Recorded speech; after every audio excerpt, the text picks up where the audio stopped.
Bonjour et merci d'être avec nous de nouveau pour ce MAG d'Onis TV. Comme chaque vendredi, nous avons le plaisir d'accueillir un nouvel invité pour parler politique, sociale et économie en Onis et plus généralement en Charente-Maritime. J'ai le plaisir d'accueillir aujourd'hui Bernard Meunier, le vice-président de l'ARVA. Alors l'ARVA, c'est l'amicale rochelaise de véhicules anciens. Et pour échanger avec notre invité, deux journalistes m'accompagnent. Antoine Collin. Bonjour. Et Yannick Picard. Bonjour. Bernard Meunier, bonjour. Bonjour, et puis merci pour votre invitation. Eh bien, je vous en prie, c'est nous qui sommes ravis de vous accueillir. Merci. Donc, bien évidemment, avec vous, on va parler de voitures anciennes, hein, ça va de soi, voitures de prestige, vieux taco, comme on dit aussi, Oui. et puis voitures de collection, surtout. Mais avant de découvrir l'amicale rochelaise de véhicules anciens, donc l'ARVA, A-R-V-A, pour ceux qui ne connaissent pas votre association, on parle actualité très chaude avec Yannick. Oui, Bernard Meunier, effectivement, l'actualité se bouscule au portillon ces derniers jours, ces dernières heures d'ailleurs, puisque cette nuit est tombée une lettre donc, du président de la Fédération française des véhicules d'époque, la FFVE, donc signée de Jean-Louis Blanc, qui est plutôt porteuse de bonnes nouvelles. Hein. Effectivement, mais on en discutera dans cette émission. Il annonce que le gouvernement a décidé la création à brève échéance d'une vignette spécifique pour les véhicules de collection qui vont leur permettre, on l'espère, de pouvoir circuler dans les zones à faible émission. Mais on y reviendra au cours de cette émission. Actualité plus proche de nous, hier, avec Jean-Marc Gay, le président de l'ARVA, vous avez été reçu en mairie de La Rochelle. Vous avez été reçu par Damien Barbero, le directeur de cabinet de Jean-François Fontaine, et Catherine Léonidas, sa première adjointe. Est-ce que vous pouvez nous parler de ce rendez-vous avec, je pense et j'espère, des bonnes nouvelles à la clé ? Oui, effectivement. Donc hier matin, nous avons eu un rendez-vous donc, avec les interlocuteurs de la mairie de La Rochelle. Madame Léonidas, c'est effectivement le directeur de cabinet. Écoutez, nous avons de très très bonnes nouvelles. L'entretien s'est très bien passé. Alors cet entretien avait plusieurs buts. Hein. C'était dans un premier temps déjà de rencontrer donc, les élus de La Rochelle, de faire connaissance, de nouer des contacts avec La Rochelle, puisque nous sommes un club rochelais dont le logo... sur le logo, d'ailleurs, figurent les tours de La Rochelle. Donc, un tout nouveau logo, d'ailleurs. Un tout nouveau logo, effectivement, qui a été refait l'an dernier. Donc voilà, effectivement, c'est un logo plus actuel, on va dire. Voilà. Et avec une symbolique forte. Une symbolique forte, effectivement, c'est la voiture ancienne, évidemment, en premier plan, et également donc les tours de La Rochelle en arrière-plan, puisque on se revendique effectivement comme un club rochelais dont la grande majorité des adhérents sont rochelais, ou en tout cas proche agglomération rochelaise. Voilà. Est-ce qu'on peut recontextualiser un petit peu voilà, justement ces deux tours et puis ce symbole-là parce que ce qui touche là, et notamment l'entrevue que vous avez eue avec les élus de La Rochelle, c'est la traversée de La Rochelle. Est-ce qu'on peut rappeler aux gens qui ne connaissent pas forcément cette manifestation ce qu'est la traversée de La Rochelle ? Oui, tout à fait. Écoutez, la traversée de La Rochelle, c'est l'événement majeur, entre guillemets, de notre amicale. C'est pas entre guillemets, d'ailleurs, c'est l'événement majeur. Donc c'est un parcours qui regroupe environ entre 150 et 200 voitures. C'est quand même une manifestation assez importante. Hein. Et donc qui a pour objet, effectivement, de traverser justement La Rochelle, la proche agglomération. Donc ça, c'est une journée entière, une manifestation qui dure une journée. Et donc qui se tient maintenant désormais le troisième dimanche du mois de septembre, c'est pendant les journées du patrimoine, tout simplement. Donc on en parlera, j'imagine, un peu plus tard, mais c'est vrai que de toute façon, la voiture ancienne fait partie du patrimoine industriel, et donc c'est la raison pour laquelle justement la date des journées du patrimoine a été retenue donc pour cette manifestation. Et il semblerait que... Oui. Il y avait peut-être des petits soucis sur cette traversée de La Rochelle, une mésentente avec les élus, peut-être un manque de communication. Qu'est-ce qu'il ressort de cet entretien hier ? Est-ce qu'on aura la traversée de La Rochelle à La Rochelle ? Là, je peux vous confirmer effectivement qu'il n'y a absolument aucune opposition de la part de la mairie de La Rochelle concernant notre parcours dans la Rochelle intramuros. Il n'y a pas de souci à ce niveau-là. Ça a été confirmé encore. Il n'y a pas de problème. La voiture de collection n'est pas interdite du tout à La Rochelle. Il n'y a aucun souci à ce niveau-là. Donc voilà, c'est important. Donc Nous, effectivement, notre démarche, c'était de voir si l'on pourrait toujours passer donc, à proximité donc, justement des tours de La Rochelle, hein, passer de Vieux-Port. Donc on a eu une confirmation, on a esquissé avec Madame Léonidas un parcours qui nous satisfait pleinement, donc qui passe à proximité du Vieux-Port de La Rochelle, ce qui effectivement nous convient parfaitement. Donc il n'y a pas de souci du tout avec la municipalité de La Rochelle. Justement, toujours au sujet de la municipalité, tous les 3e dimanches matin du mois, vous occupez l'espace public donc sur le parking des Minimes, où de nombreux amateurs viennent avec leurs véhicules, pas que des gens de l'Arva, je tiens à le préciser, il y a d'autres clubs associés, il y a aussi des gens qui viennent avec des véhicules de prestige. Qu'est-ce qu'il en est? Est-ce que vous êtes toujours accepté là-bas? Est-ce que vous pensez pouvoir vous délocaliser? Oui, donc là également, c'était le 2e point que l'on voulait aborder donc, avec nos interlocuteurs à la mairie.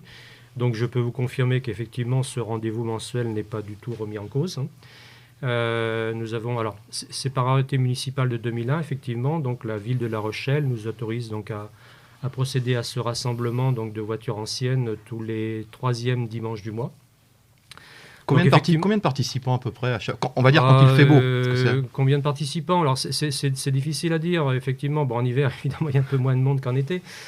Pour autant, ça rassemble. J'avouerai que je n'ai jamais véritablement compté le nombre de voitures, mais je pense qu'on doit être entre 50 et 80 voitures. Quoi. D'accord.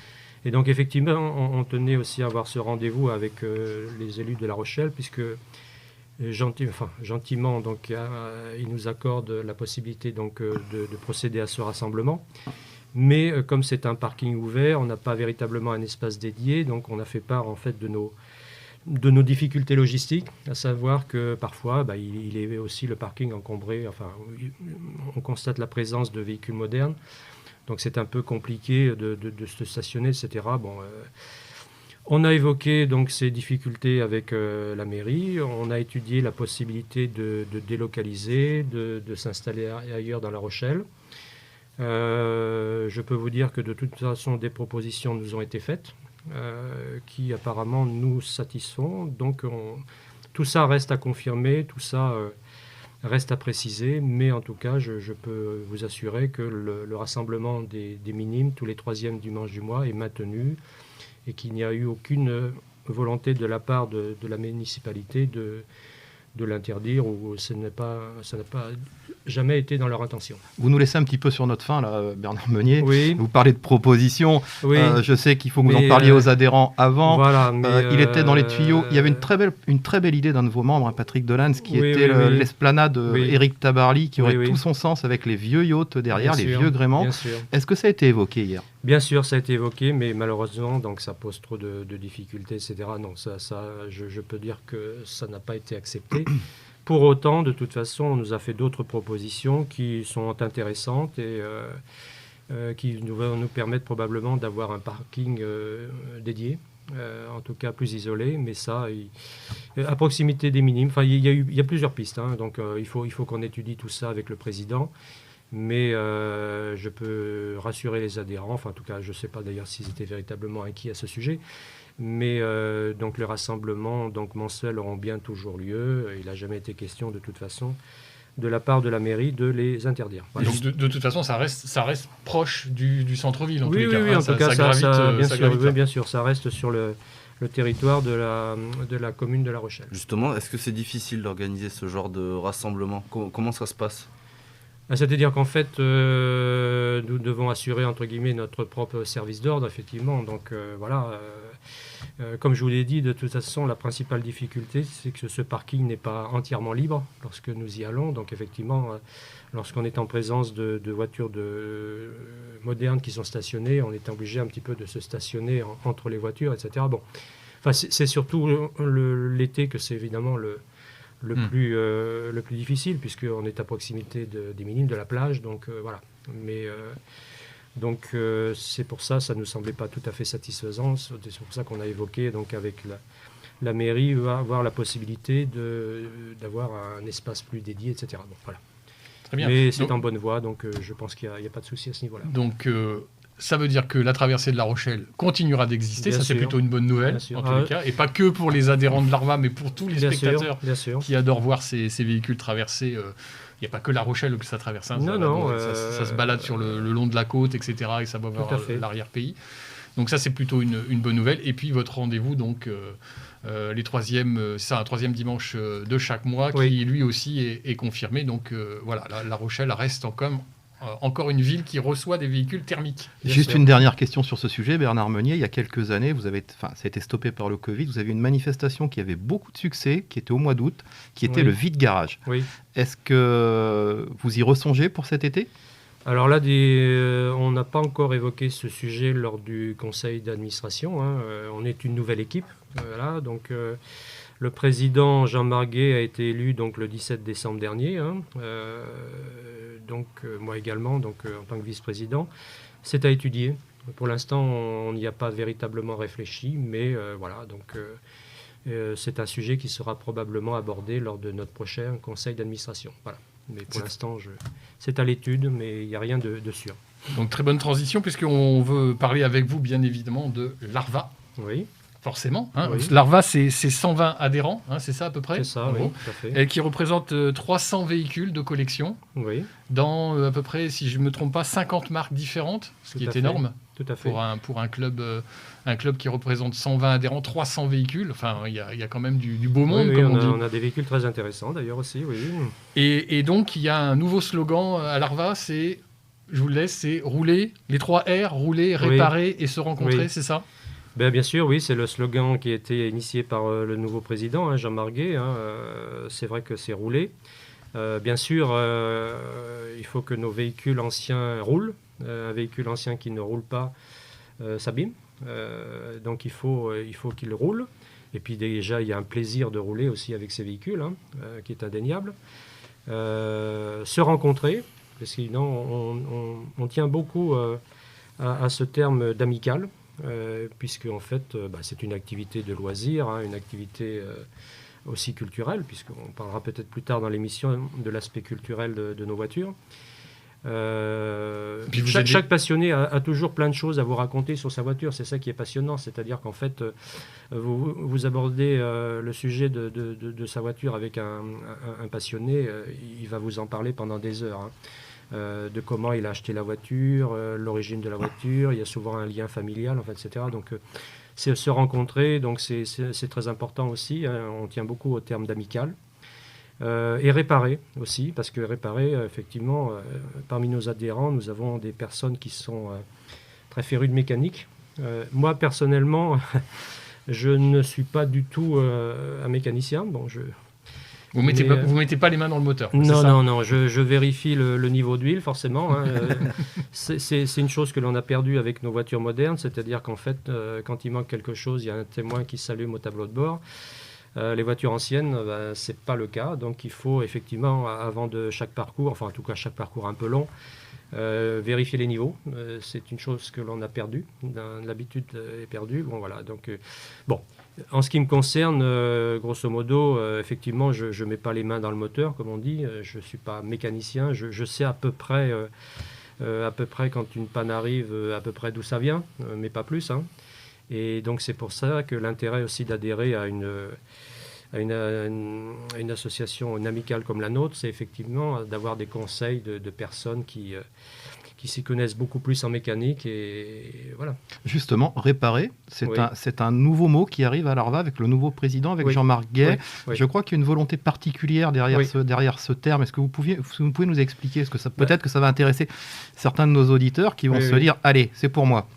Écoutez, nous, ce que l'on aimerait, effectivement, ce serait que des volontaires, que l'on ait des volontaires au sein de nos adhérents qui se proposent déjà de nous conseiller, justement, de nous aider, lorsque l'on a effectivement une panne, que l'on n'arrive pas forcément à la résoudre, ou même si on va chez un garagiste qui nous propose certaines réparations, on aimerait bien aussi avoir l'avis d'une autre personne qui peut effectivement nous donner son conseil, nous orienter, nous dire là, non, c'est pas nécessaire de changer leur carburateur. Enfin, moi, à titre personnel, sur ma voiture, j'ai eu il y a 2-3 ans un problème de carburation. J'avais le choix entre plusieurs solutions, réparer les carburateurs, le changer, etc. Après, c'est vrai que... Vous nous rappelez votre voiture ? Alors, ma voiture, moi, c'est une anglaise. C'est une anglaise, c'est une MG. C'est un petit roadster anglais qui s'est beaucoup vendu d'ailleurs, hein, puisque ça a été le roadster le plus vendu avant la Mazda MX-5. C'est un petit roadster qui s'est vendu de 1962 à 1980, qui a été produit d'ailleurs à plus de 500 000 exemplaires, hein, ce qui est énorme. Et donc on en trouve encore beaucoup d'exemplaires. Beaucoup d'exemplaires ont été exportés aux États-Unis, en Californie, là où il fait beau, il y a du soleil. Il est idéal pour un roadster, un petit cabriolet. Et beaucoup ont été aussi réimportés en France ou en Allemagne parce qu'effectivement, la plupart, celles qui sont parties aux États-Unis sont dans très très bon état de conservation. Le climat étant sec en Californie, elles sont assez peu corrodées, ce qui est quand même très bien. Et donc voilà, donc on a beaucoup d'exemplaires en bon état qui reviennent qu'en Europe. Et voilà, donc j'ai un modèle américain. Je reviens très rapidement sur cette notion de réparer. Oui. Il me semble que Jean-Marc Guay souhaiterait mettre en place, ou que Oui. les gens se désignent un petit peu comme référents Oui, tout à pour fait. certains types de véhicules. Oui. Bah, écoutez, effectivement, c'est une bonne initiative de Jean-Marc. Pour l'instant, on n'a pas eu un gros écho de nos parts de nos adhérents, mais donc on va essayer d'inciter donc nos adhérents à se porter volontaires. Donc voilà, on va essayer de voir ce qu'il est possible de faire sur ce point. Merci. Antoine? Oui, je voulais vous poser une question pour intégrer l'ARVA. Oui, Vous avez dit que c'était des passionnés. On parlait aux passionnés de mécanique, Oui. de vieilles mécaniques notamment. oui. Est-ce qu'aujourd'hui on est obligé d'être propriétaire d'un véhicule ancien Non. pour intégrer l'ARVA? Non, on accepte les adhérents qui ne sont pas propriétaires à l'heure actuelle d'un véhicule ancien. D'accord. Moi-même, de toute façon, quand j'ai adhéré donc, à l'ARVA donc, en 1976, je n'avais pas encore de véhicule, mais je voulais savoir un petit peu ce qui se passait donc, à l'ARVA, avoir des conseils, etc. Donc, et c'est quelques mois donc, après mon adhésion que j'ai acquis mon véhicule. Voilà. Ok. Donc, on accepte effectivement les personnes qui n'ont pas de voiture. Aujourd'hui, vous roulez en... Quel type de voiture vous avez? Oui, donc un petit coupé anglais. Ah oui, voiture moderne, vous parlez? Oui, tout à fait. Aujourd'hui, quel voiture véhicule vous moderne. utilisez? Vous êtes venu avec quelle voiture? Alors, je suis venu avec une Volvo. Voilà, si on doit faire un peu de publicité, je suis avec une Volvo, une petite Volvo V40. Donc qui a moins de 30 ans. Qui a moins de 30 ans, effectivement, oui. D'accord. Petite question un petit peu personnelle. Quand vous voyez un véhicule électrique, ça vous fait penser à quoi? Écoutez, de toute Est-ce façon... que vous vous dites va des rétros ou, Non, absolument pas. Non. Écoutez, de toute façon, ça fait partie de l'évolution des choses, hein, l'évolution voilà, donc effectivement, en tant que possesseur de véhicules anciens, on n'est pas systématiquement anti-écologie. On n'est pas de toute façon... je sais qu'il est de bon ton maintenant, effectivement, de poser un peu les gens, l'écologie, les voitures anciennes, etc. Bon. On n'est pas des anti-écologiques, hein, voilà. Donc les voitures électriques, ça fait partie d'une évolution.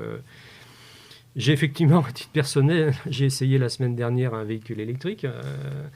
Donc effectivement, c'est autre chose, mais bon, de toute manière, ça fait partie de l'évolution des choses et malheureusement, heureusement, voilà. Donc on ne peut pas de toute façon nier les problèmes climatiques actuels, les problèmes de climat, les problèmes de pollution, voilà. Bon. Donc, Vous parlez de l'évolution des choses. Alors justement, il se passe un phénomène en ce moment, c'est que les constructeurs français, oui, notamment, oui, font un petit retour en arrière oui, et restylisent des véhicules qui avaient connu un succès important dans le passé. On peut parler de la 4L, on peut parler de Oui. la Renault 5, de la Méhari. Est-ce que vous pensez que ce design, qui est un petit peu particulier, va perdurer comme celui des voitures anciennes? Est-ce que c'est une bonne idée, en gros? Écoutez, je pense qu'effectivement, moi je trouve ça très très intéressant parce que, à titre personnel, effectivement, je trouve que les voitures modernes, en gros, je pense que mon avis va être partagé par beaucoup de monde, je les trouve assez uniformes. Enfin, je veux dire, il n'y a pas véritablement de... Alors, effectivement, on parle sans arrêt, tous les constructeurs se sont lancés dans les fameux SUV, hein, on fait des SUV, maintenant on arrive même à faire des SUV coupés, ce qui est quand même un peu assez particulier comme concept. Mais effectivement, oui, d'ailleurs, on peut pas dire, on peut parler de refabrication, mais en tout cas de néo-design. Ça a quand même un certain succès. Donc, si on parle de la Fiat 500, qui a un énorme succès, bien avant ou à peu près en même temps, il y a eu la Mini. Effectivement, il va y avoir la Renault 5 électrique dans quelques temps, je crois, en 2023. Est-ce que vous pensez qu'il y a peut-être une affaire à faire, un coup de poker à faire? Il faut en acheter une, la mettre dans un garage et que dans 30 ans, dans 40 ans, elle... Là, je ne sais pas, c'est un peu trop tôt pour Vous ne spéculez pas là, non, de toute façon, non, je ne spécule pas sur ce genre. Non, là, c'est évidemment beaucoup trop tôt pour le dire. Ça, je ne sais pas du tout. Là. On parle de design de véhicules modernes aujourd'hui. Oui. On a quand même le sentiment, alors vous l'avez dit vous-même, qu'il y a une sorte d'uniformisation un petit peu des lignes, en tous les cas, de ces véhicules modernes. Oui. Et c'est vrai que quand on regarde le panel de l'ensemble des véhicules anciens, on a quelques images d'ailleurs qu'on pourrait diffuser. On a véritablement tout type de véhicule, tout type de design, de 1920 à, on va dire, à 1980-90. Et là, on a véritablement un florilège de créativité. Oui, tout à fait. On a l'impression qu'aujourd'hui, cette créativité, elle disparaît totalement. Et la question, c'est, est-ce que vous pensez que dans 50, 60, 70 ans, on aura le même attrait pour des véhicules d'aujourd'hui qui seront forcément des véhicules anciens dans 50, 60 ans? Est-ce qu'on aura toujours ce même attrait? Est-ce que cette uniformisation ne va pas tuer en fait le véhicule? C'est difficile évidemment de se prononcer sur ce point aujourd'hui, mais c'est vrai qu'effectivement, comme vous le dites et comme je l'ai souligné tout à l'heure, l'uniformisation des carrosseries fait que de toute façon, il me semble que ça va être compliqué dans 50 ou dans 60 ans d'extraire un véhicule parmi d'autres. Voilà, donc c'est un peu la difficulté. Effectivement, vous parliez à l'instant finalement de la richesse des designs des voitures des années 60-70. C'est vrai que quand vous comparez certains modèles à cette époque-là, entre effectivement les petits roadsters anglais qui sont très particuliers. Petite anecdote pour les roadsters d'ailleurs que j'aime bien raconter, c'est pourquoi ça s'appelle un roadster. Voilà, et donc c'est lorsque vous êtes assis donc, au volant, vous avez la possibilité, donc sans vous lever de votre fauteuil, de toucher la roue arrière et le sol. Voilà. D'accord. C'est une particularité de ce qu'on appelle les roadsters.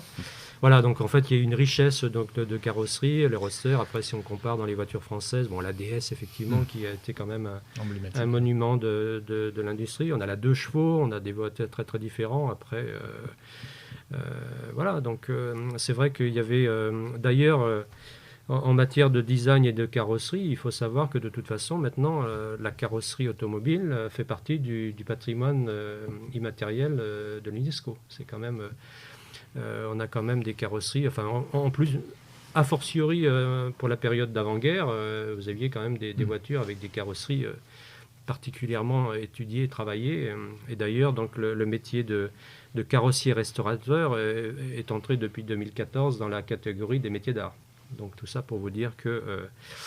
alors je ne sais pas si les gens qui travaillent sur les... Je sais pas si les gens qui travaillent sur les gens actuellement, sur les carrosseries des... je ne sais pas si on peut beaucoup citer de marques, mais enfin bon, sur des Audi Q3 ou sur des Volvo X90, ces gens-là, si dans 50 ans, je ne sais pas. J'ai du mal à imaginer que dans 50 ans, ces voitures-là sortent du lot, comme on le disait tout à l'heure, de l'uniformité. Un design aseptisé, donc. Voilà, oui, je rêve, entre guillemets, de constructeurs qui nous redessinent des voitures vraiment originales. Alors moi, je suis assez... roadster, entre guillemets, assez coupé de fait de ma voiture, mais c'est vrai que je suis sûr que... on voit le succès d'ailleurs de la Mazda MX-5, qui est un petit coupé qui se vend assez bien, notamment en Allemagne. Une dernière question sur l'Arva, Bernard Meunier. Ça coûte cher d'adhérer à l'Arva ? Non, ça ne coûte pas cher. L'adhésion est de 50 €. Et c'est un montant qui, d'ailleurs, est inchangé depuis presque 10 ans. Donc voilà, donc 50 euros. 50 €. 50 € et vous adhérez à l'Arva voilà, pour une année. Et pour un couple. On va passer au billet d'humeur d'Antoine Collin avec une petite histoire de dinosaure. J'ai pas tout compris.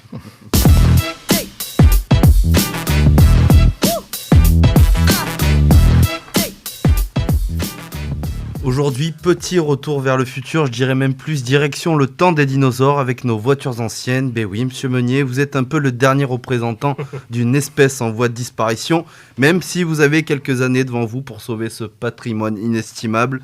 D'ailleurs, comme chaque année, de nombreux modèles s'apprêtent à passer la barre fatidique des 30 années. Un âge important dans le monde de l'automobile, car c'est celui-ci qui permet à une voiture de passer officiellement dans la catégorie collection. Et le moins que l'on puisse dire, c'est que cette année 2022 est riche en nouveaux véhicules de collection. Du coup, il y a quand même un peu d'espoir pour vous et vos amis archéologues. Il y en aura vraiment pour tous les goûts. Les amateurs de belles anglaises pourront notamment jeter leur dévolu sur la mythique McLaren F1. Dans un autre genre, la Bugatti EB110 a également fait sa grande entrée dans ce cercle très fermé des vieux fossiles. De même que l'iconique BMW M3 E36, très appréciée des passionnés, ou encore la Renault Safrane. Enfin bref.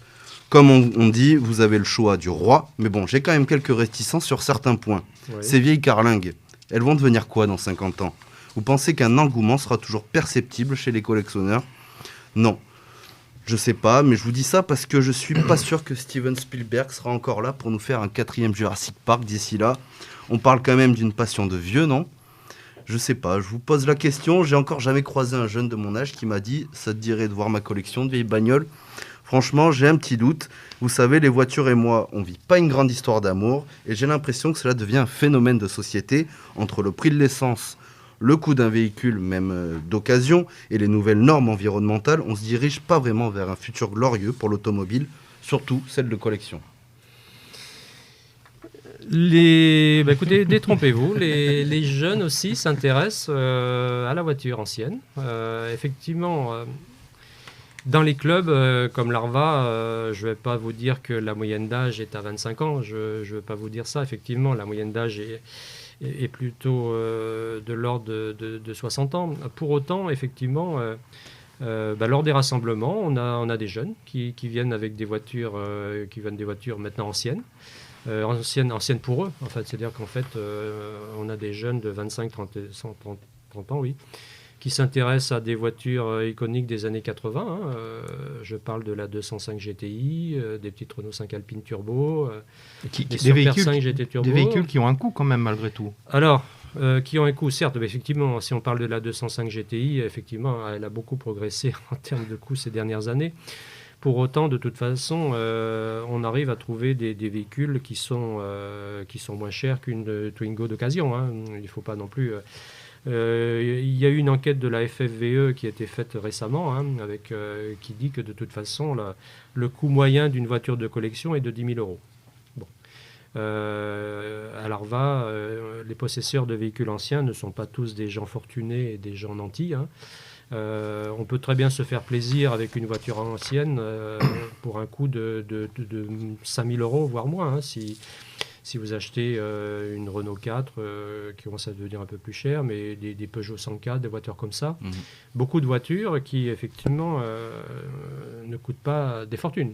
Oui, mais le budget est quand même assez élevé. 5 000 euros pour un jeune, c'est quand même... Oui, tout à fait, bien sûr. Mais alors, vous savez, il y a un nouveau phénomène aussi, c'est qu'on en parlait encore récemment, c'est que c'est un peu intergénérationnel aussi, la voiture ancienne. On a beaucoup de jeunes qui héritent de leur voiture, de leur grand-père, de leur père, voilà, et donc en fait ils sont très heureux. Pour eux, vous savez, le monde de la voiture ancienne, c'est la Madeleine de Proust. C'est-à-dire qu'en fait, on a tous un souvenir de la voiture de notre père, de la voiture de notre grand-père. On a tous des anecdotes à raconter sur le départ en vacances, voilà, sur la voiture, etc.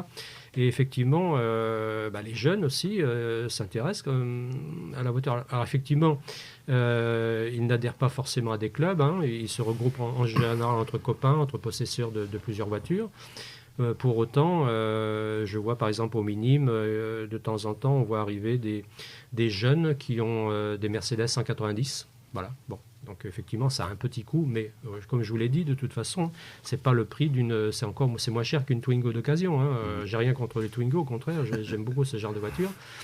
Mais donc voilà, qui héritent. Il y a des jeunes qui se passionnent pour des voitures comme des Visa, des BX, voilà, des voitures qui ont maintenant 30, 35 ans, qui était la voiture de leur grand-père. Et voilà, donc c'est une transmission familiale. Voilà, c'est un lien entre les générations. Voilà, c'est pas, je le répète, c'est pas le monde de la voiture de collection. C'est pas forcément. Alors, effectivement, vous avez cité tout à l'heure des voitures d'exception, les Bugatti, etc. Bon. La Safrane aussi. Alors la Safrane, vous savez, la Safrane, ça peut, pour un jeune de 25 ans, lui rappeler des souvenirs de départ en vacances avec son père, son grand-père. Voilà, donc c'est... Voilà. Mais on parle de budget d'acquisition, hein, 5 000, 10 000 euros. Oui. Budget d'entretien, parce qu'il faut les entretenir quand même, ces véhicules. Budget d'entretien, oui, bien sûr. C'est élevé. Oui, effectivement, il y a un minima quand même, comme toute voiture, des frais de tous les ans d'entretien, de vidange, etc. Mais bon, moi, je vais citer un exemple que je connais le mieux, c'est-à-dire le mien. Ma voiture, de toute façon, ça me revient. Alors, je me suis amusé, grosso modo, pour préparer l'émission, à voir un petit peu ce que ça me coûtait tous les ans. Ça me coûte moins de 1 000 euros par an. Je veux dire, l'assurance de la voiture ancienne, en plus, les assurances sont quand même un peu moins élevées que les assurances pour les voitures modernes, puisqu'en fait, les parcours, la moyenne, de toute façon, de kilométrage d'une voiture ancienne, c'est de 1000 km par an. Oui, ce qui est très très peu. Donc, ce qui est très très faible. Donc, évidemment, ce sont des voitures pour lesquelles il faut faire des vidanges plus récemment, enfin au moins tous les ans. Donc, une vidange, ça coûte 150 euros, 200 euros, une assurance 300 euros, une ou deux réparations par an. Enfin, moi, je vous dis de toute façon, en ce qui me concerne, j'ai un budget de 1 000 euros, 1 000 euros 500. Alors, évidemment, pour un jeune, effectivement, je conçois tout à fait que c'est déjà un budget, mais ce n'est pas non plus quand même... on peut se faire plaisir à moindre coût. Mais est-ce qu'on peut dire que c'est ouvert quand même à toutes les classes sociales, ce genre de passion pour les écoutez, on a à l'ARVA, on a de toutes les... Alors, quand on adhère à l'ARVA, on ne demande pas la profession, ni l'âge, ni le chose. Mais bon, mais je vois que de toute façon, oui, c'est ouvert à toutes les classes sociales, où il n'y a pas de difficulté. Tant qu'on parle économie, Bernard Meunier, une question simple. Oui. Une voiture ancienne, investir dans une voiture ancienne de collection, est-ce un bon placement ? À l'heure actuelle, c'est vrai que de toute façon, alors pour les voitures, quand même, un peu d'exception. Les voitures, tout à l'heure, on parlait de Bugatti, des choses comme ça. C'est vrai qu'il y a un marché... On va parler des voitures qu'il y a un marché spéculatif sur les voitures véritablement haut de gamme. Oui, c'est un placement. Mais sur une voiture plus classique, en ancienne, qui a plus de 30 ans, est-ce que c'est un bon placement ? En tout cas, de toute façon, on est sûr, grosso modo, de pas trop perdre d'argent si on la revend. Voilà. Ce sont des voitures qui ont des cotes. Les cotes se maintiennent, voire progressent. On peut, grosso modo, pour la plupart des voitures, on peut être assuré du fait que si on la vend un jour, on la vendra à un prix voire équivalent, voire supérieur au prix d'achat, quoi. On n'a pas le phénomène de décote des voitures modernes où effectivement une voiture neuve, la première année perd déjà 20%, etc. Après, une fois que de toute façon une voiture ancienne a une cote d'amour, cette cote se maintient, voire progresse. Tout à l'heure, vous parliez j'ai abordé le sujet des Peugeot 205 GTI qui connaissent un gros engouement. Elles ont progressé de façon spectaculaire au cours des dernières années. Il y a 10-15 ans, elle ne valait pas grand-chose. Maintenant, une 205 GTI en bon état, ça frise les 15 000 euros, quoi. Justement, juste pour ceux qui nous regardent, le marché des véhicules anciens est très important. Il représente à peu près 4 milliards d'euros par an selon la Fédération française des véhicules d'époque. Il y a eu aussi une fédération qui chapeaute un petit peu l'ensemble des clubs, la FFVE, et ça représente 2,5% du parc des véhicules roulants, donc c'est pas négligeable. Et quand on voit que ça génère 4 milliards d'euros, alors c'est par la revente, c'est par les métiers qui interviennent pour la rénovation de ces véhicules. C'est quand même quelque chose à laquelle il faut tenir compte. Ah, bien sûr, c'est un marché non négligeable, effectivement. Ça fait travailler un certain nombre d'entreprises, bien sûr, oui. Les métiers de la restauration, les métiers des carrossiers, les métiers des garages, effectivement. Oui, de toute façon, l'impact économique des véhicules de collection n'est pas du tout négligeable, non ? Justement, sur ces métiers qui gravitent autour de la restauration des voitures anciennes, est-ce qu'il y a en France un réel savoir-faire ? Alors c'est vrai que de toute façon, je discute régulièrement donc avec le garagiste, en tout cas le mécanicien qui entretient ma voiture, et c'est vrai qu'il m'explique. Moi je vous l'ai dit, je ne suis pas un passionné de mécanique. Enfin, je ne suis pas véritablement doué en termes de mécanique, mais effectivement l'approche de la mécanique sur une voiture ancienne n'est pas du tout la même effectivement que sur une voiture moderne. On a besoin effectivement de personnes qui savent encore démonter un moteur, etc., changer des pièces. C'est pas du tout la même approche que les mécaniciens dans les concessions modernes. Et en Charente-Maritime, on a ce réseau de personnes à qui vous pouvez confier votre voiture, que ce soit pour un problème de moteur, un problème électrique. Vous avez des partenaires à l'ARVA? Comment ça se passe? Oui, on a des partenaires effectivement à l'ARVA. On a des partenaires qui se relèvent donc du secteur de l'automobile. On a plusieurs garages mécaniciens qui sont partenaires avec nous. On en a 2 ou 3. On a des carrossiers, on a 2 selliers. Effectivement, on a des personnes chez lesquelles on peut effectivement envoyer nos adhérents. En toute confiance. En toute confiance, tout à fait. Il y a un autre phénomène qui pointe son nez, en tout cas on en entend parler de plus en plus, c'est les ZFE qui font aussi trembler quelques collectionneurs. Alors les ZFE, Yannick nous en parle et on a quelques questions à vous poser. Alors, effectivement, c'est un phénomène qui est dans l'air du temps. Il en est question pour La Rochelle, pour l'hypercentre. Bruno Héral, que nous avons interrogé sur ce sujet, le confirme. Oui. Pour 2025, c'est effectivement prévu, comme Bordeaux, Toulon, Marseille, Arras. Certaines villes sont déjà impactées par les ZFE, certaines métropoles, Paris, Reims, Rouen, Nice, oui. Avec une dérogation, malgré tout, qui est tombée l'année dernière. Anne Hidalgo a autorisé la circulation des véhicules de collection. Qu'en est-il pour La Rochelle? Alors, juste une petite précision, ZFE, ça veut dire zone à faible émission, pour ceux qui ne le savent pas. Oui, écoutez, de toute façon, pour La Rochelle, il est encore un petit peu tôt, parce que je crois que c'est prévu en 2024. 2025. 2025, voilà. Donc pour autant, c'est vrai qu'on a reçu de très très bonnes nouvelles cette semaine, de la part justement de la FFVE, donc la Fédération française des véhicules d'époque, qui est mandatée par un certain nombre de clubs, d'associations, donc pour représenter les véhicules anciens lors de la création de ces ZFE. Et alors jusqu'à présent, de toute manière, c'est vrai que les ZFE qui sont en place ont obtenu cette dérogation. C'est-à-dire que les véhicules de collection, et là c'est important de préciser de collection. Justement, comment on devient véhicule de collection? C'est important. Alors véhicule de collection, il y a plusieurs conditions. C'est qu'effectivement, donc déjà la condition première, c'est que ce soit un véhicule qui ait plus de 30 ans et qu'il soit conforme donc à l'origine. C'est un véhicule qui n'ait pas été ni transformé, ni modifié, changement de moteur, changement de carrosserie, etc. Voilà. Et donc pour obtenir cette carte grise collection, donc il faut demander donc une attestation justement à la FFVE qui certifie que ce véhicule est conforme à l'origine, et ensuite donc on obtient cette fameuse entre guillemets carte grise de collection. Et c'est vrai que les dérogations qui sont accordées dans les ZFE, il faut que le véhicule donc soit titulaire de cette carte grise collection. Voilà. Inquiétude pour l'ARVA à La Rochelle ou pas?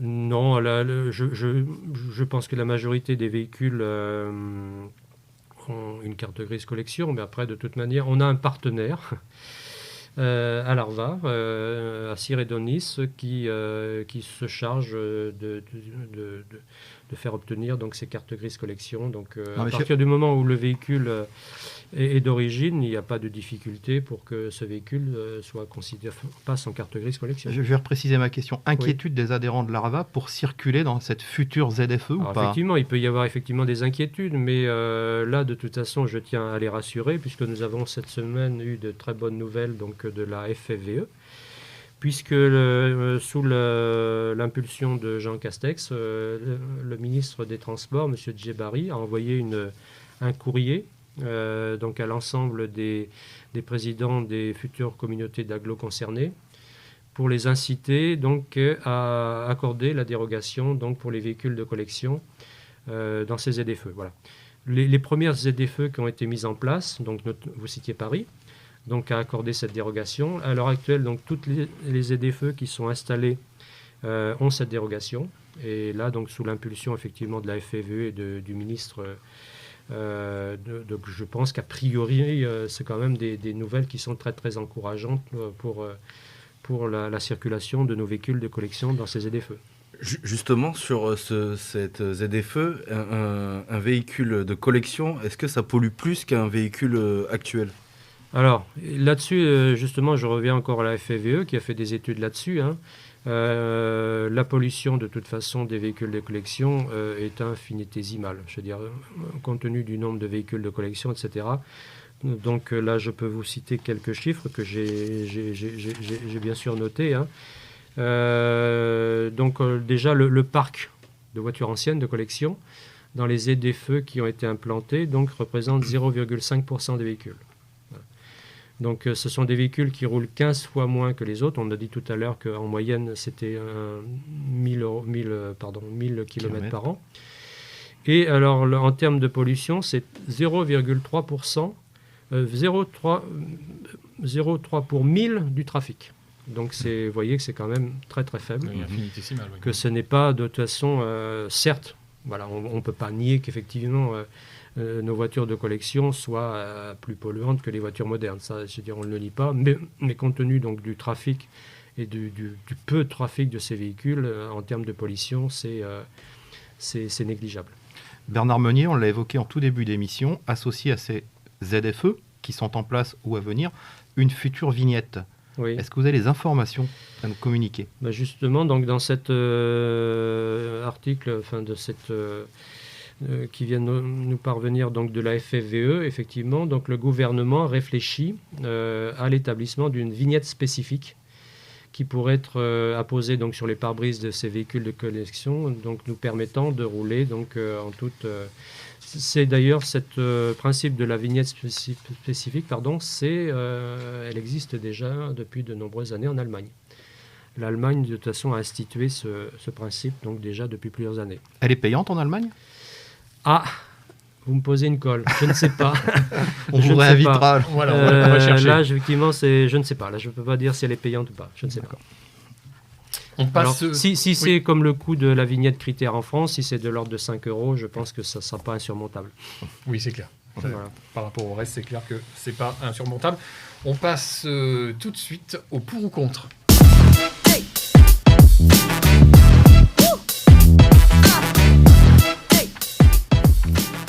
Donc je vous rappelle le principe du pour ou contre, ou en tous les cas je vous l'indique, Bernard Meunier, on vous pose une question et vous ne pouvez répondre que par pour ou contre. Bon, alors d'accord. en fin de rubrique, vous aurez le droit J'aurai le droit un petit peu de préciser. Voilà, c'est ça votre pensée. Parfois un petit peu ma réponse. Tout à d'accord. fait.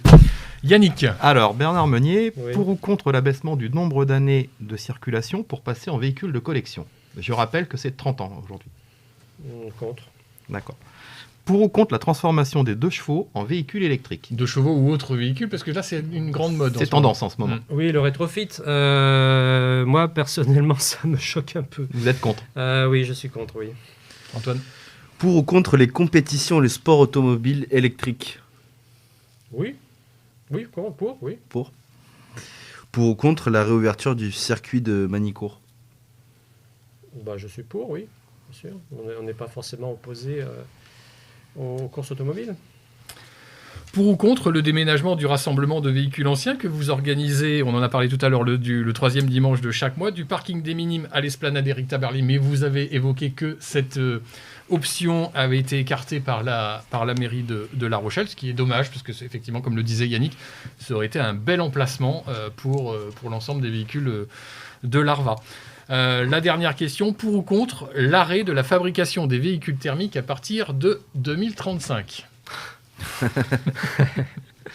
Vous me mettez dans l'embarras là. C'est vrai que c'est pour moi qui suis un dinosaure, comme le disait tout à l'heure, qui était habitué au moteur thermique. C'est vrai que ça nous fait quand même une petite douleur quand même.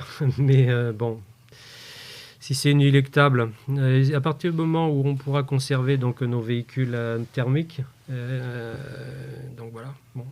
En tout cas, il ne faut pas que de toute façon, pour les générations futures, en tout cas, il ne faudra pas que ces véhicules à moteur thermique disparaissent complètement des radars, quoi. Et justement, c'est l'objet justement des passionnés, des collectionneurs, de faire en sorte que ces véhicules puissent toujours rouler, en tout cas, et puissent faire partie toujours, comme on l'a dit, de notre patrimoine industriel et culturel, quoi. Et justement, est-ce qu'il y a une sorte de protection de ce genre de véhicule? Est-ce que l'État protège, vous avez parlé de Oui. l'UNESCO, Oui. est-ce qu'il y a d'autres choses qui peuvent protéger ce patrimoine-là? À ma connaissance, non, mais je veux dire, il y a certains, maintenant, les constructeurs automobiles se mettent aussi je pense notamment à Peugeot, qui il y a quelques années a constitué donc le musée de l'aventure, enfin l'association donc de l'aventure Peugeot, qui justement cette association a pour objet de rénover, de remettre en circulation des véhicules voilà, d'époque. Et puis également, il y a aussi les musées automobiles. On a en France justement le plus grand musée automobile qui est à Mulhouse, le musée des frères Schlumpf, où il y a plus de 600 voitures. Donc ça, c'est le gardien aussi de tout ce patrimoine. On a beaucoup de musées, mais c'est vrai que c'est très bien que les voitures soient exposées dans des musées, mais aussi c'est très bien qu'elles puissent aussi circuler, quoi. Parce que je vous l'ai dit, de toute façon, c'est pas un meuble, un véhicule, il a besoin de rouler, Oui. Au niveau de l'État, il n'y a pas de contribution, je ne sais pas, par rapport aux impôts. Non, à ma connaissance, non. C'est pas comme, parce que tout à l'heure vous avez parlé du milieu artistique. Aujourd'hui, oui. Si c'est considéré comme un art, dans l'art par exemple, on défalque certaines choses sur les impôts pour les œuvres d'art. Oui, il y a aussi des subventions. Non, je vous avoue que là je ne sais pas, mais je ne crois pas, non, je ne pense pas. On va passer à la question surprise qui vous est posée par Henri Lambert.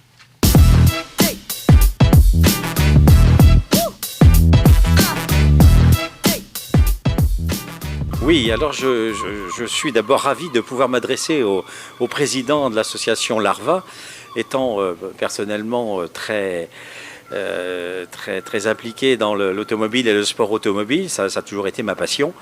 Et ça le restera, je crois, jusqu'au bout. Alors, effectivement, on a un patrimoine extraordinaire. Ce sont nos voitures anciennes. Et sachant qu'à La Rochelle, c'est une ville nautique, mais ce n'est pas qu'une ville nautique non plus. Il faut se souvenir quand même que Simcar, Autodiesel ont été des fleurons de notre industrie sur La Rochelle, et qu'on a quand même un passé automobile important. Donc ces voitures anciennes qu'on vénère, qu'on regarde toujours avec beaucoup de sympathie, parce que ça nous rappelle plein de souvenirs. Moi j'ai envie de vous dire, Monsieur le Président, comment comptez-vous pouvoir justement préserver et surtout mettre en valeur cette magnifique histoire qu'on a derrière nous, mais qui en fait va se prolonger pendant des décennies. Voilà. Alors, pour compléter un petit peu sa question, est-ce que Larva, ce n'est qu'une association de gens qui se regroupent parce qu'ils ont des véhicules anciens, ou est-ce que la mission de Larva, ce ne serait pas à un moment donné de préserver ces véhicules qui peuvent partir à tout moment, par un héritage, par une revente, etc., ailleurs? Est-ce que on pensait, quand on a préparé cette émission, on se dit, mais pourquoi Larva ne monte pas, par exemple, un musée pour récupérer à un moment ou à un autre les véhicules de ses adhérents qui s'en débarrasseraient, entre guillemets, ou qui ne pourraient pas être transmis? Pour compléter les propos de Ludovic, un pendant du musée maritime de La Rochelle avec Larva. Oui, écoutez, c'est vrai que j'avoue que c'est un sujet qui n'a pas été évoqué dans Larva, mais effectivement, de toute façon, alors là, après, ça fait passer donc Larva dans une autre dimension. Après, c'est vrai que c'est plus tout fait l'objet de l'amicale telle qu'elle a été créée au départ, mais bon. Après, c'est vrai qu'à l'heure actuelle, on n'a pas de musée en tant que tel, mais on a, entre guillemets, un peu des musées en plein air, c'est-à-dire qu'on a le rassemblement des minimes, qui permet donc de toute façon à chacune et chacun de venir admirer les voitures. On a également, lors des journées du patrimoine, on a la possibilité d'exposer nos véhicules sur la place de Verdun. Voilà, donc c'est vrai que de toute façon... Vous faites aussi des sorties, il me semble, de mémoire. Oui. Vous allez aller sur les côtes, les plages du débarquement bientôt. Peut-être l'occasion aussi de transporter ce savoir-faire, ces véhicules. Voilà, tout à fait. C'est-à-dire qu'en fait, donc hormis les rassemblements mensuels, la traversée de La Rochelle, On fait en sorte d'organiser quasiment tous les mois donc des événements, notamment des sorties, ou des sorties d'une journée, qui sont généralement le dimanche, ou alors des week-ends. Ou également, donc, la grande sortie de l'année, c'est au mois de mai, généralement, c'est 4-5 jours, où là, effectivement, donc, cette année, ça a été déjà, cause Covid, ça a été déjà annulé 2 fois. Donc là, on espère qu'effectivement, cette année, ça va être maintenu. Donc, c'est un voyage, on peut dire ça comme ça, qui part visiter donc, les plages du débarquement en Normandie. Voilà. Donc, c'est un périple, on va dire ça, puisqu'avec certaines voitures anciennes, c'est quand même un parcours assez important. Voilà. Donc, c'est pendant 4-5 jours, du 16 au 20 mai. Donc, il y a un voyage qui est effectivement organisé pour les adhérents de l'ARVA. On est bien d'accord, les véhicules de l'ARVA qui vont participer à ce D-Day, puisque c'est le nom de cette manifestation, fait, oui. Partent en roulant de La Rochelle et non pas sur Bien des sûr. plateaux. Pour, non. Donc ça tombe en panne un peu. Le moins possible. Enfin, donc, ça peut arriver, hein, mais bon, comme je vous l'ai dit, de toute façon, les voitures, parfois, sont la propriété de personnes qui s'y connaissent bien en mécanique. Beaucoup d'adhérents mettent les mains dans le cambouis, si je peux dire. Voilà, mais bon... Et puis en général, un bon collectionneur a dans le coffre de sa voiture quelques pièces de rechange ou quelques pièces fragiles qui peuvent casser lors de ses parcours. Mais bon, moi je touche du bois, j'arrive à faire des parcours assez importants, avec ma voiture, et je touche du bois, je n'ai jamais été obligé de m'arrêter pour cause de panne. Donc voilà. On l'a bien compris. Ouvrir un musée par l'ARVA, c'est une autre dimension. Oui, là, on n'est pas du tout dans cette, vous n'êtes pas dans cette politique-là pour le moment. Peut-être Peut-être l'occasion dans cette émission de faire un petit clin d'œil, de rendre hommage à quelqu'un qui a un musée, pas loin d'ici, Gilles Gaudissart, qui est en phase d'agrandissement. Je vous laisse la parole. Oui, effectivement, c'est un musée qui est à Sirédonis. Donc on l'a visité plusieurs fois d'ailleurs en tant que... lors de sorties de l'ARVA, effectivement, je sais qu'il vient d'ouvrir son nouveau musée. Il est en phase d'ouverture. Il est en phase d'ouverture, d'accord. Et je crois savoir, je crois que Jean-Marc Guay était contacté effectivement par M. Gaudissart pour voir si, je crois que c'est le 4e dimanche du mois, mais tout ça n'est pas encore calé, qu'effectivement on fasse un petit rassemblement devant son musée, voilà. Donc, pour compléter sa collection de voitures qui est très riche. Je l'ai visité à plusieurs reprises et c'est vrai qu'il a un beau patrimoine automobile. Et de voitures populaires, on va dire. De voitures populaires, oui, tout à fait. Mais il a de très très belles voitures d'avant-guerre aussi, de très belles voitures. On parlait tout à l'heure de création d'art, vous en avez parlé aussi. Est-ce qu'il ne faudrait pas pousser l'État à soutenir un peu mieux ce patrimoine industriel, ce savoir-faire que l'on va finir par perdre si des associations comme la vôtre périclitent ou disparaissent? Il ne faudrait pas mettre, je ne sais pas moi, un impôt ou une taxe particulière pour soutenir un petit peu l'entretien et la préservation de ce patrimoine industriel, de ce savoir-faire depuis le début du XXe siècle, même un petit peu avant d'ailleurs, pour les toutes premières voitures. Est-ce qu'il ne faudrait pas faire quelque chose ou pousser l'État? Parce que c'est vrai qu'on est capable de préserver des monuments historiques, mais on ne fait strictement rien pour ces véhicules anciens. Oui, pourquoi pas, mais ça c'est effectivement le rôle des grandes associations nationales comme la FFVE dont on a parlé tout à l'heure, qui pourraient effectivement... Alors, c'est vrai que c'est un peu compliqué parce que, comme vous le savez, ériger de nouvelles taxes ou impôts, en général, c'est pas très populaire, c'est assez compliqué. Et puis, il ne faut pas non plus... il y a un certain nombre quand même de personnes aussi en France qui ne voient pas non plus l'automobile d'un très bon œil. Aussi. Il y a certaines personnes... Bon. Mais ça peut être pourquoi aussi pas par matériel d'avantages fiscaux ou des choses comme ça. Pourquoi pas, oui, effectivement, ça serait une initiative à prendre. Je ne connais pas la politique de la FFVE sur ce... Mais effectivement, si l'État pouvait nous aider à conserver ce patrimoine roulant, ça serait... Mais je crois que c'est en bonne voie, puisque de toute façon, si je reprends donc les paroles de M. Djebari, qui sont, je pense, pleines d'espoir, hein, puisqu'il a affirmé que, je lis, les collectionneurs font vivre le patrimoine industriel, technique, économique et social que ces véhicules représentent. Leur compte, voilà. Donc c'est quand même très très encourageant et je reste très optimiste et je pense que ça arrivera un jour ou l'autre. Ça va peut-être enfoncer le clou On va peut-être, mais pour la prochaine équipe voilà. gouvernementale. Voilà, non, mais il faut. Là, je dois saluer justement la FFVE là-dessus, qui quand même est une association, une fédération très dynamique et qui nous-mêmes, donc l'ARVA, on est affilié à la FFVE. Hein. Et je dois reconnaître que c'est une fédération qui est quand même très dynamique, très efficace, puisqu'elle a beaucoup aidé, notamment lors de l'implantation des ZFE. J'avoue que là-dessus, donc, elle nous représente très très bien et je ne doute pas qu'un jour, elle fasse en sorte que l'État nous aide à sauvegarder nos Vous en véhicules. discutez quand même entre adhérents au sein de l'ARVA de toutes ces questions-là de préservation du patrimoine. Oui, Justement, vous faites des sorties pour rallier un peu l'histoire, donc notre histoire et le patrimoine industriel. Oui, c'est un sujet avez qui en peut votre aborder, possession. mais on n'est pas très inquiet en fait là-dessus. Hein, je veux dire, parce qu'en fait, c'est un patrimoine qui, je pense, sera toujours sauvegardé d'une manière ou d'une autre, mais on n'a pas trop d'inquiétude là-dessus. Hein. Les personnes qui s'intéressent aux véhicules de collection sont des tels passionnés que de toute façon, ils feront tout en sorte, je pense, pour maintenir ce patrimoine culturel et industriel. Le mot passion revient souvent dans vos propos, Oui. Bernard Meunier.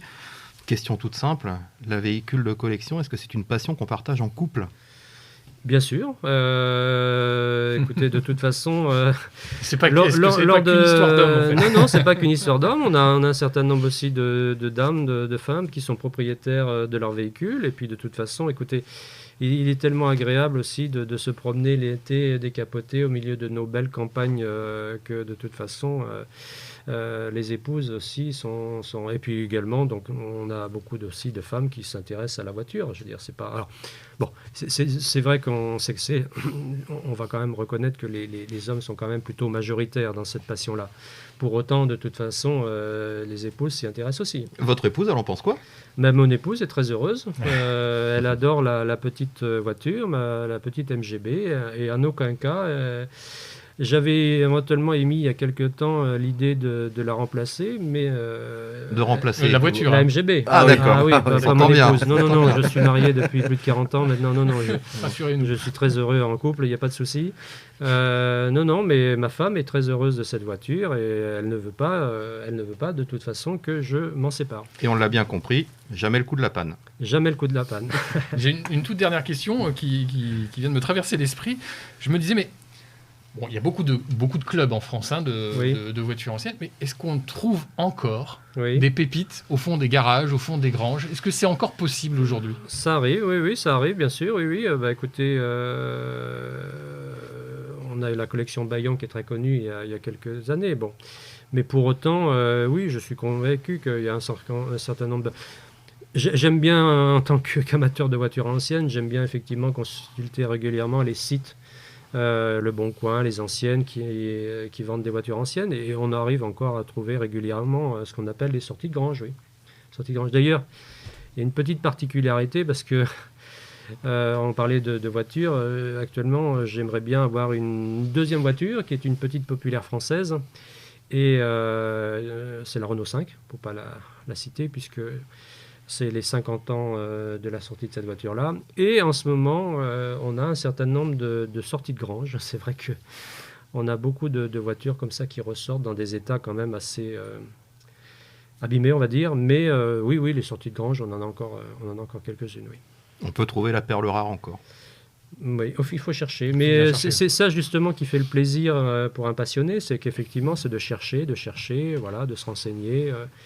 On a tous une idée en tête, on a une voiture en tête, et en fait, et puis on aime chercher, on aime essayer de la trouver. Est-ce qu'il y a des nouveaux outils qui ont été créés justement pour cette recherche? Ou c'est toujours un peu à l'ancienne? Oui, il y a des sites qui sont bien connus, hein, comme je viens de le citer. Après, il y a des sites plus spécialisés comme les anciennes.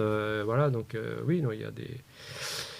Voilà, donc c'est essentiellement... Et puis un peu le bouche à oreille aussi. Bernard Meunier, merci. On arrive au terme de cette émission. Merci de nous avoir éclairé sur ce monde un peu particulier de la voiture ancienne, merci à vous. Personne, forcément, que tout le monde ne connaît pas forcément, je veux dire. Merci messieurs, merci Antoine Coulin, merci Yannick Picard. Nous, on se retrouve la semaine prochaine, vendredi 25 février, à la même heure, avec un nouvel invité. Merci.